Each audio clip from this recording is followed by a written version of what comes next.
So the PICA question I'm presenting is how is return to play affected in Major League Baseball players that have received a Tommy John surgery for medial ulnar collateral ligament reconstruction?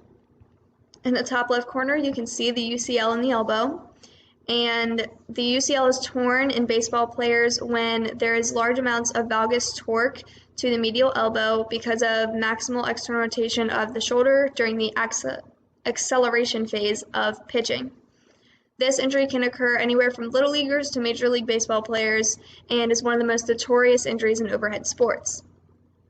The Tommy John surgery is used to further the athlete's career by repairing this ligament, and the public perception of it is pretty good in the fact that everyone believes that it will further the athlete's career and they will be able to return to play.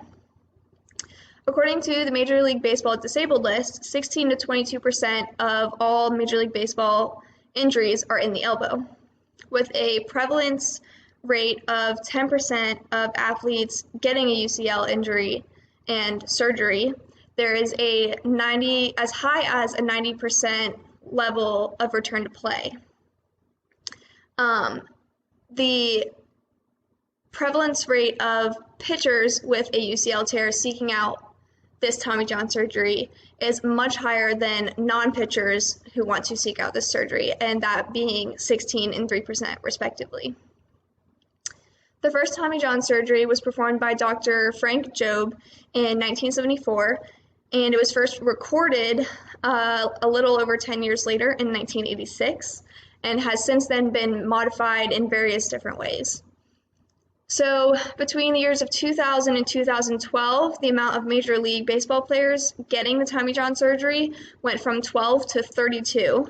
And in 2015, the amount of high school players receiving a Tommy John surgery went to over 60 around the country. And what I've seen from this literature is that they don't like the fact that this Tommy John surgery is rising in players, and especially in high school players, because only one in every 200 high school baseball players will actually make it to the professional league. So it is recommended that high school players stick to the non-operative treatment, and they kind of leave the Tommy John surgery for more Major League Baseball players who actually have a future in the career. And that is also something that is more up to the discretion of the athlete and the parent and the coaches, but it is what they recommend. So the surgery indications are going to be if the athlete actually wants to return to play to the same or higher level of before the injury. And the contraindication is if the athlete is unwilling to go through the extensive rehab process, which is a little bit pictured here, and I will explain in a minute. The surgery itself is used with two techniques, being the standard docking and the double docking technique. It has been shown that the standard docking technique is a little less reliable than the double docking technique, but there are many various different ways to do either of these, including various different grafts used, such as the palmaris longus, the extensor carpi radialis longus, the triceps brachii, the gracilis, the semitendinosus, and the plantaris muscles, or their tendons. And the rehabilitation process, as I mentioned before, is very extensive with 4 phases over a multitude of weeks. So the first phase, the patient is put into an elbow immobilizer. For 1 week, the elbow will not move.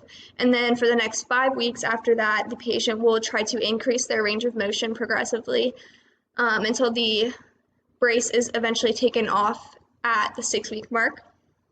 Phase 2 is aimed for increasing strength, and so the patient will use a 1-pound barbell and over 4 weeks increase that barbell pound by a pound each week.